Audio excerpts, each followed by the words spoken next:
nakakapagtaka, di ba? Kasi biruin nyo, di ba?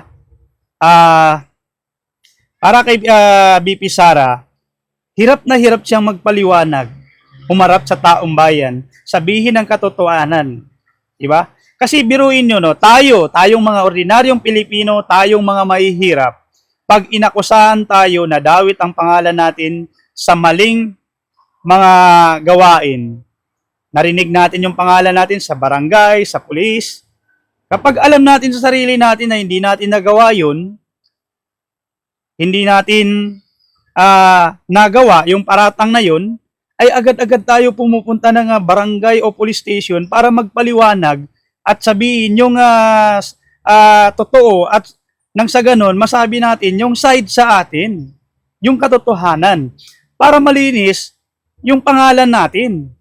Bakit itong iniidolo nyo na si Inday ay hirap na hirap gawin ang ganong bagay?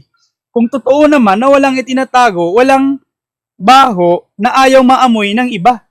Di ba?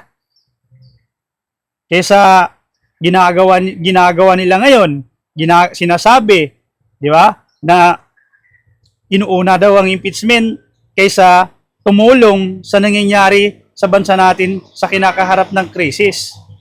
Nakikita nyo naman ang PBBM, ang sipag, hindi naninira, ginagawa lahat, di ba? Naghahanap ng paraan para hindi mahirapan ang taong bayan.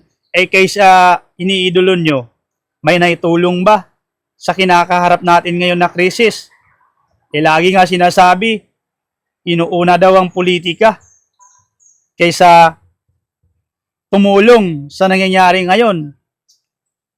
At kung ano-ano na lang ang sinasabi, pangdadrama, di ba?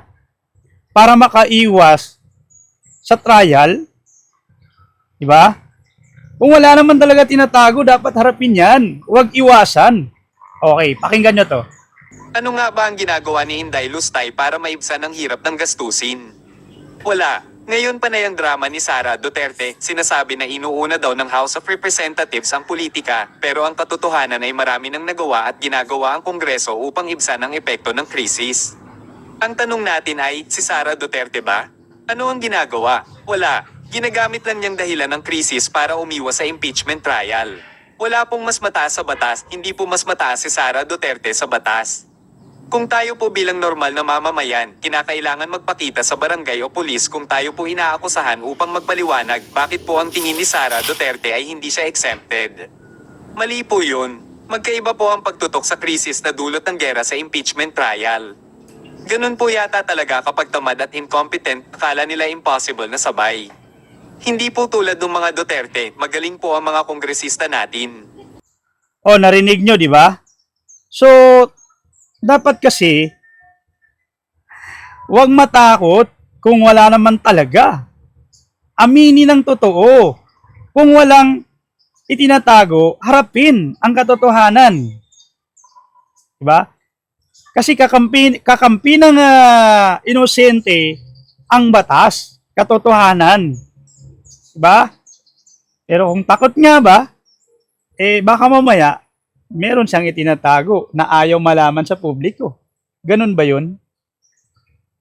So, sa tingin nyo mga boss, isa sa mga katanungan ko, no, kasi lagi natin naririnig o sinasabi ng mga DDS, no, itong mga Duterte supporters na wala naman daw kasalanan itong si BP Sara Duterte, 'di ba? Pero ang tanong ko, no, bakit ayaw niyang harapin ang mga ibinabato sa kanya? Ayaw niyang magpaliwanag, no? Ayaw niyang sabihin ng harap-harapan, no?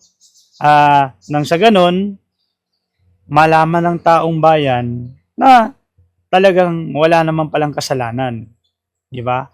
So, kung wala namang kasalanan, bakit ka iiwas?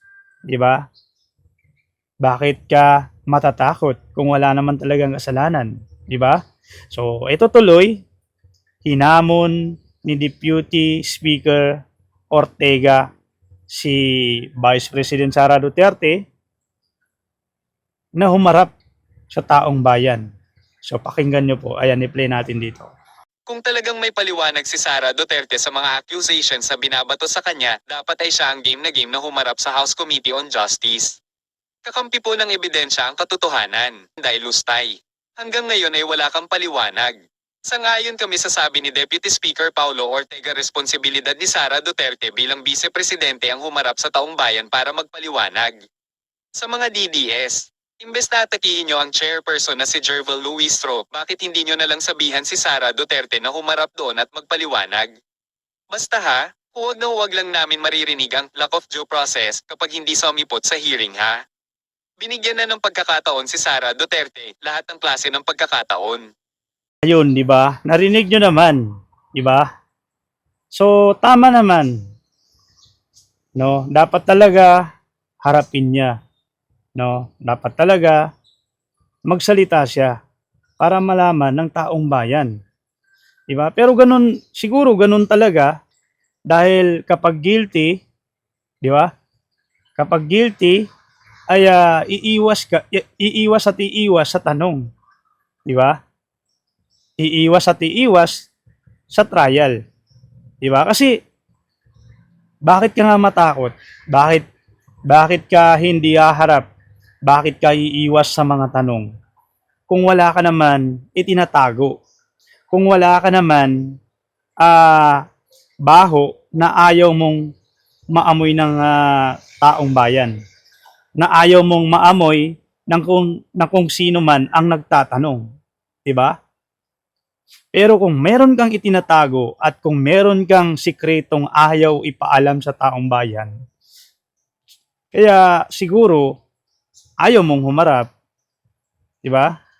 Kasi napakadali lang kung titignan natin. Kung walang kasalanan ng isang tao, hindi matatakot harapin ang mga katanungan at anumang trial 'yan.